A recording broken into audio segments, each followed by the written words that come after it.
Well, yes, dear girls, the Zara dress has finally arrived, and I'm very curious to see if we can actually use it for our purpose, that is, transform it into Schiaparelli's extraordinary masterpiece.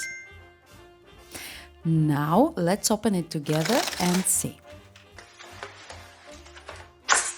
At first glance, it doesn't look bad, you know? Okay, for the dress, let's put it here for a while, and here we have the shoes. Touching the dress fabric in person, I have to say it's better than I hoped because it has the right structure to support all the weight of the embroidery. And the shoes are fantastic too. However, they say here in Italy that luck is blind, but bad luck sees very well. Well, I went in just 2 or a day after I bought the dress on the Zara website to check the size, and the dress I bought at full price was on sale, practically half price. Well, never mind. Let's consider this an investment in the science of embroidery.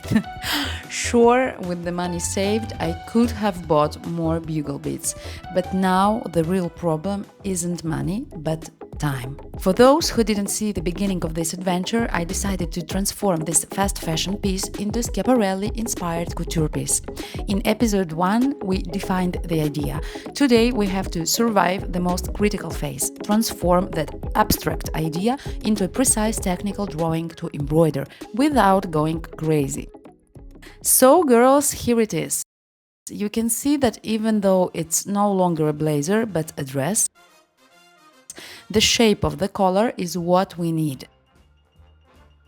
And there are no raised sleeves here, so I imagine we'll be able to arrange our cast gold spokes evenly.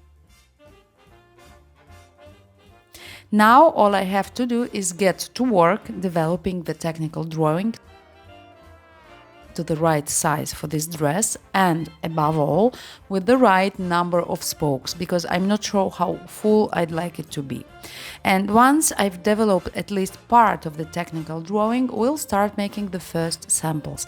And the thing that worries me most is the seamlessness of the various layers of this embroidery, so that you cannot see where it is. It is if new layers have been inserted and added invisibly. So that's the biggest problem to solve. But it can only be done by starting to do some testing. What I have already noticed that won't be easy at all is positioning the applique on the sleeves, because they are very narrow, and with the super flowy satin lining, it will be a complication, because obviously for those who aren't familiar with embroidery, you have to sew the applique without touching the lining. You can unstitch this lining or work with the lining, but be very careful to separate the two layers.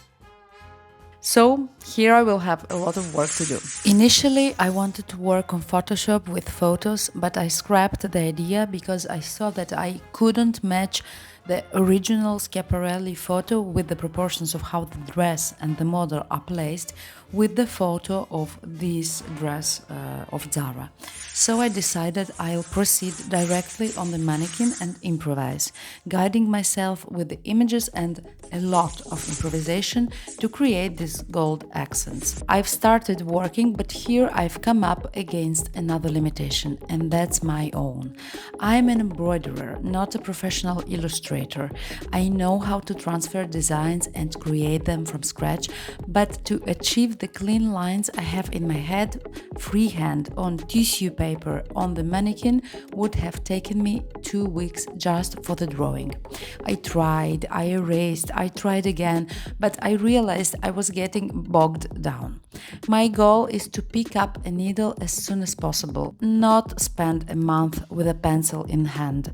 I had to find a clever shortcut, so I made a modern choice.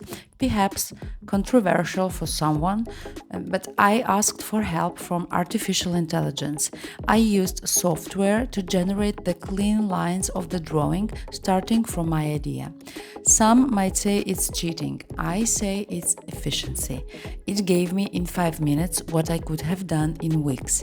But be careful, the machine has no eyes and it doesn't have a meter. The drawing that came out isn't ready, it's just a base.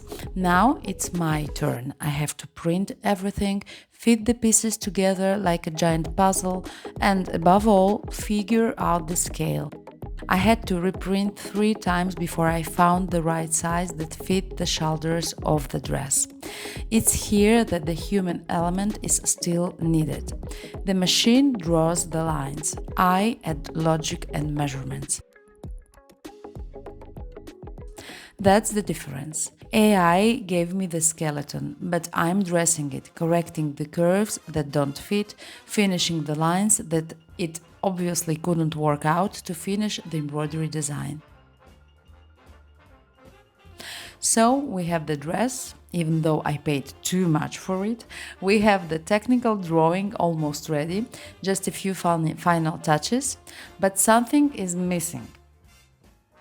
The bugle beads are missing, so I can't make the first samples because they are stuck at customs in England. Unfortunately, without them, I can't make the first stitch, so keep your fingers crossed for me and hopefully next week I can put the needle in the fabric and make the first stitches if customs release them. Let's hope so. If you like this video of problem solving during the creative process, leave a like and don't forget to subscribe to the channel so you don't miss the next episode.